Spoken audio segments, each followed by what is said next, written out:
अस्सलाम वालेकुम, welcome back. आज की इस वीडियो में हम एक्सरसाइज 3.1 करेंगे, जिसका क्वेश्चन नंबर 1 है। आपके पास ए और बी दिया हुआ है और आपने शो करना है जी 4a-3। ये वाला जो चैप्टर आपका मैट्रिसेस और डिटर्मिनेंट वाला है, आपने क्लास 9 में भी ये चैप्टर पढ़ा था, तो आपको पहले से इसके बारे में हाँ ना होगी। अच्छा जी, 4 है, ए मैट्रिक्स हमने इसके अंदर पुट कर दिया -3, और दूसरा हमने जो बी मैट्रिक्स है वो ए मैट्रिक्स ही है दोनों में, वो हमने दोबारा से पुट कर दिया। नेक्स्ट हम क्या करेंगे, 4 को 2 से मल्टीप्लाई करेंगे, 8 12 40 आ जाएगा, फिर माइनस वैसे ही रहेगा। 3 को अंदर वाली टर्म से मल्टीप्लाई करें, 6 9 3 15 आ जाएगा। नेक्स्ट आपने इनको माइनस करना है, 8 -6 12 -9 4 -3 20 -15। माइनस करने के बाद आपके पास मैट्रिक्स जो आएगा 2 3 1 5 है, और वो आपके पास दोबारा से ए मैट्रिक्स आ रहा है, तो आपकी राइट हैंड साइड जो है वो प्रूव हो गई है। फर्स्ट पार्ट में यही था कि आपने 4a-3a को जब आप मल्टीप्लाई करेंगे और उनको माइनस करेंगे, तो आपके पास जो आंसर है वो इक्वल्स टू ए मैट्रिक्स दोबारा से आ जाएगा। तो ये आपके पास जो है वो कंप्लीट हो गया।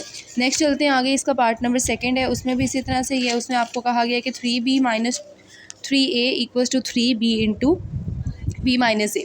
इसकी सबसे पहले हम लेफ्ट हैंड साइड सॉल्व कर लेते हैं। उसमें आपने 3 और आपने बी मैट्रिक्स लिखा, -3 ए मैट्रिक्स लिखा, दोनों को जो है वो 3 को अंदर मल्टीप्लाई कर दिया, सेकंड साइड पे भी 3 को मल्टीप्लाई कर दिया। नेक्स्ट आपने दोनों को माइनस किया, और आपके पास माइनस करने के बाद जो आंसर आया है वो -3 12 15 और -3 आया।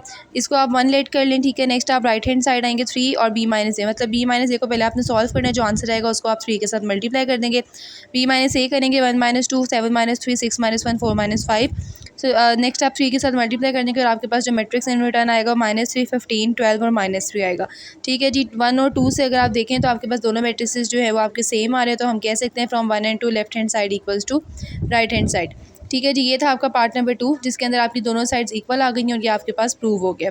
नेक्स्ट चलते हैं जी, इस क्वेश्चन के आपके पास सिर्फ 2 ही पार्ट्स थे, दोनों जो है वो ईजी से पार्ट्स थे, मैट्रिसेस थे, मल्टीप्लिकेशन थी, और वो भी बिल्कुल ईजी मल्टीप्लिकेशन थी। उसके बाद आपने जो है वो उसको सब्ट्रैक्ट कर देना, ठीक है। नेक्स्ट चलते हैं नेक्स्ट क्वेश्चन की तरफ। नेक्स्ट क्वेश्चन जो है वो आपके पास क्वेश्चन नंबर 2 है। उसमें वो कह रहा है, ए आपको उसने मैट्रिक्स दिया हुआ है I 0 1 -i, show that A4 equals to I2, ठीक है। आपने ये बताना है। अब A4 तो हम डायरेक्ट फाइंड नहीं कर सकते, तो हम A स्क्वायर फाइंड करेंगे, A इंटू A मल्टीप्लाई करेंगे, ठीक है। तो फर्स्ट रो को फर्स्ट कॉलम के साथ हम मल्टीप्लाई करेंगे, देन आप फर्स्ट रो को जो है वो सेकंड कॉलम के साथ मल्टीप्लाई करेंगे, सेकंड रो को फर्स्ट कॉलम के साथ और सेकंड रो को सेकंड कॉलम के साथ, ठीक है। मल्टीप्लिकेशन करते हुए आपके पास सेंटर में जो है वो प्लस का साइन आता है। नेक्स्ट आपके पास आएगा iota square plus 0 0 plus 0, iota minus iota, 0 plus iota square. Iota square जो है उसकी वैल्यू आपके पास 1 होती है, ठीक है जी। नेक्स्ट आपने सॉल्व किया तो आयोटा स्क्वायर की वैल्यू आपके पास 1 आ गई, ये आपके पास ए स्क्वायर आ गया, ठीक है। अब आपने A4 फाइंड करना है, तो ए स्क्वायर को मल्टीप्लाई फिर ए स्क्वायर से कर ले। वैसे ही आपने फर्स्ट रो को फर्स्ट कॉलम से, फिर फर्स्ट रो को सेकंड कॉलम से, नेक्स्ट आपने पास सेकंड रो को फर्स्ट कॉलम से और सेकंड रो को सेकंड कॉलम से आप मल्टीप्लाई कर देंगे। नेक्स्ट आपके पास आंसर आ जाएगा, और ये जो आपके पास आंसर आया ये आपके पास I2 आइडेंटिटी मैट्रिक्स है, ठीक है जी। ये आपके पास क्वेश्चन नंबर 2 था, जो कि आपके पास जो है वो प्रूव हो गया। नेक्स्ट चलते हैं जी क्वेश्चन नंबर 3 की तरफ। उसमें उसने कहा है कि फाइंड करें x और y। अगर आपके पास एक मैट्रिक्स दिया हुआ है x + 3 1 -3 3y -4 इक्वल्स टू 2 1 -3 2, ठीक है जी। अब आपके पास डेफिनेशन जो होती है मैट्रिसेस की, उसका मतलब ये उसमें हमें ये बताया जाता है कि अगर दो मैट्रिसेस इक्वल हैं तो उनकी कॉरेस्पॉन्डिंग एंट्रीज जो हैं वो भी आपके पास इक्वल होनी चाहिए, ठीक है। तो हम इसी तरह x + 3 को इक्वल्स टू 2 रख देंगे, और 3y - 4 को भी हम इक्वल्स टू 2 रख देंगे। x + 3 इक्वल्स टू 2 को सॉल्व करते हैं, x इक्वल्स टू 2 -3 हो जाएगा, x इक्वल्स टू -1, x की वैल्यू आ गई -1, और 3y - 4 इक्वल्स टू 2 में 4 उधर जाके प्लस हो जाएगा, 3y इक्वल्स टू 6, और फिर आप जब डिवाइड करेंगे तो y इक्वल्स टू 2 आपके पास आ जाएगा, ठीक है जी। ये आपके पास x और y की वैल्यूज़ आ गई। नेक्स्ट सेकंड पार्ट में भी आपने वही डेफिनेशन से आपको पता चल जाएगा कि दोनों जो है मैट्रिसेस इक्वल है, तो उनकी corresponding entries must be also equal. Then आप x + 3 को y के इक्वल रख देंगे, और 3y - 4 को 2x के इक्वल रख देंगे। एक को इक्वेशन नंबर 1 लेट कर लें, एक को इक्वेशन नंबर 2 लेट कर लें, ठीक है जी। क्योंकि दोनों में x और y की वैल्यूज है तो ऐसे सॉल्व नहीं हो सकती, तो आप इक्वेशन लेट कर लें। फिर आप जो है वो पहली वाली इक्वेशन को 2 से मल्टीप्लाई कर दें, और उसके बाद जो है वो आप दूसरी इक्वेशन से जो है उसको सब्ट्रैक्ट कर दें। सब्ट्रैक्ट करने के बाद आपके पास जो आंसर आएगा वो y का आपके पास 2 आ जाएगा। वैल्यूज़ ऑफ y जो है वो आप इक्वेशन नंबर 1 के अंदर पुट कर दें, ठीक है। x - into -2 equals to -3, x + 2 equals to -3x, आपके पास -5 आ जाएगा। तो आपके पास x की वैल्यू -5 आ गई और y की वैल्यू आपके पास -2 आ गई, ये दोनों आपके पास वैल्यूज़ आ गई हैं। नेक्स्ट चलते हैं जी क्वेश्चन नंबर 4 में। उसने कहा है a आपको एक मैट्रिक्स दिया और b आपको मैट्रिक्स दिया, और आपने फाइंड करनी है जी ये फॉलोइंग चीज़ें जो उसने आपको दी हुई है। फर्स्ट पार्ट में वो कह रहा है 4a - 3b, 4 के साथ आपने a मैट्रिक्स को मल्टीप्लाई करना है, -3 के साथ आपने b को।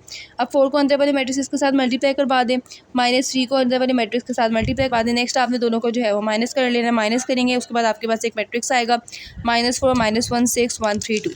यही जो है वो आपके पास इसका आंसर है। सिंपली इसके अंदर कुछ भी नहीं था, दो मैट्रिसेस दिए हुए थे, दोनों मैट्रिसेस को जो है वो आपने उसके साथ मल्टीप्लाई कर दिया और नेक्स्ट आपने उनको सब्ट्रैक्ट कर लिया। नेक्स्ट चलते हैं आगे। क्वेश्चन इसका जो सेकंड पार्ट है उसमें भी सिमिलर ऐसे ही है। उसमें आपको दिया हुआ है a+3 ब्रैकेट b-a। पहले आपने b-a को जो है वो सॉल्व कर ले, उसके बाद जो है वो आपकी वैल्यू को दोबारा से अपनी इक्वेशन के अंदर पुट कर दे। b-a को आप सॉल्व करें, b मैट्रिक्स डालें, -a मैट्रिक्स डालें, दोनों को जो है वो सब्ट्रैक्ट कर ले। सब्ट्रैक्ट करने के बाद जो आंसर आएगा वो 1 1 -1 0 -1 0 आएगा। नेक्स्ट आप a+3 b-a की वैल्यू डाल दें, a की वैल्यू डालें +3 और b-a की वैल्यू जो आई थी वो आपने डाल दी है दोबारा से। नेक्स्ट आप 3 को पहले मल्टीप्लाई कर देंगे, उसके बाद आप दोनों को जो है वो मैट्रिसेस को ऐड कर लेंगे। ऐड करने के बाद आपके पास जो है वो 2 5 0 1 -3 और 2 जो है वो आपके पास आंसर आ गया। ठीक है, दोनों सिमिलर थे, बस इसमें ये होता है कि जो आपके पास ब्रैकेट होती है, जहाँ पे पहले ब्रैकेट आती थी, आपने सबसे पहले उस क्वेश्चन में ब्रैकेट को सॉल्व करना होता है, देन आपने उसकी वैल्यूज पुट करके जो है वो अपना आंसर निकाल लेना होता है। क्वेश्चन नंबर 5 देखते हैं। उसमें भी उसने कहा है कि आपने एक्स और वाई की वैल्यू फाइंड करनी है और उसने आपको जो है ना वो मैट्रिसेस दिए हुए इक्वेशन की फॉर्म में। ठीक है, एक मैट्रिक्स दिया हुआ है, +2 को मल्टीप्लाई करवा दिया मैट्रिक्स से, उसको इक्वल कर दिया एक मैट्रिक्स से। उसने कहा है कि ये जो मैट्रिक्स हैं इसके अंदर एक्स और वाई की उसने वैल्यूज़ दी हुई है कुछ जगह पे, उसको आपने जो है वो सॉल्व करना है और एक्स और वाई की वैल्यूज़ फाइंड कर ली है। सबसे पहले आपने वही मैट्रिक्स को अरेंज करके लिख दिया, देन आपने 2 जो है सेकंड मैट्रिक्स के साथ उसको आपने मल्टीप्लाई करवा दिया। नेक्स्ट आपने दोनों मैट्रिक्स को जो है लेफ्ट साइड पे उनको आपने प्लस करवा दिया। प्लस करवाने के बाद अब आपके पास इक्वल आ गए। ठीक है जी, अब आप वही कहेंगे कि बाय डेफिनेशन अगर दो मैट्रिसेस जो हैं वो इक्वल हैं तो उनकी कॉरस्पॉन्डिंग एलिमेंट्स जो हैं वो भी इक्वल होंगे। इसी तरह 2x = -2x = -1 आ गया और y+4 = 6 y = 2 आ गया। x की वैल्यू -1 आ गई है और y की वैल्यू जो है वो आपके पास 2 आ गई। ठीक है, जो ये आपके पास दोनों रिक्वायर्ड वैल्यूज़ थी, कुछ भी नहीं किया आपने, सबसे पहले मल्टीप्लाई कर दिया, मल्टीप्लाई करने के बाद प्लस कर दिया, प्लस करने के बाद आपने वैल्यूज़ जो है वो उसको अरेंज कर लिया। अरेंज करने के बाद आपके पास जो है वो डेफिनेशन के अकॉर्डिंग आपने कॉरस्पॉन्डिंग वैल्यूज़ को इक्वल रख दिया और आपके पास जो है वो आंसर आ गया। क्वेश्चन नंबर 6 में आपके पास एक मैट्रिक्स दिया हुआ है AIG जो 3 का बने, 3 रोज़ और 3 कॉलम्स होंगे और आप उसने कहा है कि आप शो करें कि अगर हम जो है पाई जो है वो अल्फ़ा = बाई अल्फ़ा ए। ठीक है जी, आपको ब्रैकेट में आपके पास चीज़ें लिखी हुई हैं और उसने कहा है कि आपने इसको बताना है, तो = AIG और 3 × 3 आप कर लेंगे। उसके बाद आपकी जो है वो ब्रैकेट्स हैं उसके अंदर जो है वो आप उसको कर लें। ठीक है, ब्रैकेट्स के अंदर सबसे पहले आपने मैट्रिक्स लिखा A11 A12 A13 A21 A22 A23 A31 A32 A33। अब वो कह रहे हैं कि अगर म्यू एक स्केलर क्वांटिटी तो उसकी स्केलर मल्टीप्लिकेशन होगी, वैसे ही आप जो है वो UA लिख देंगे। ठीक है जी, म्यू है उस मल्टीप्लाई करवा दें, आपके पास जो है आ जाएगा ब्रैकेट। नेक्स्ट आपने जो है वो उसको, ठीक है जी, अब आपके पास ये आ गया तो अब आप कंसीडर करेंगे कि आपके पास लैम्डा जो है वो एक अनदर स्केलर है।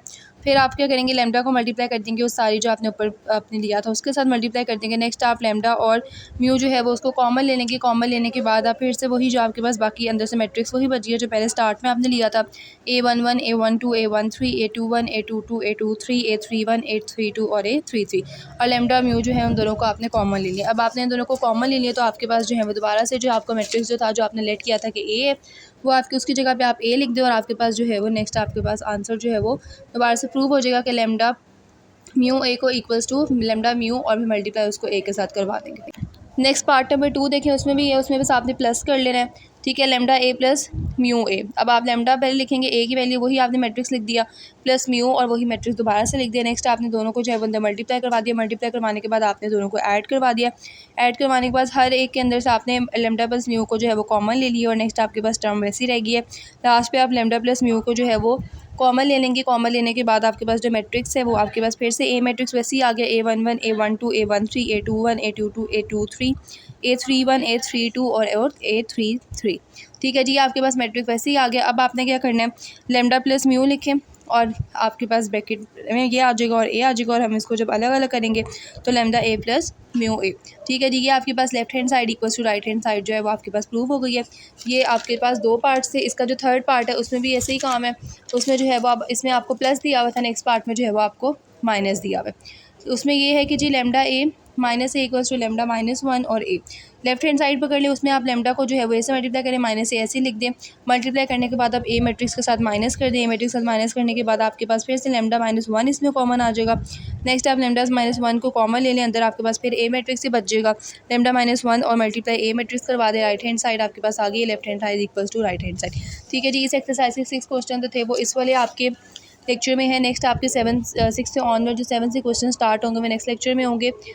इसमें अगर आपको किसी की कोई किस्म की कोई डिफ़िकल्टी है तो आप कमेंट सेक्शन में पूछ सकते हैं। ओके, अल्लाह हाफ़िज़।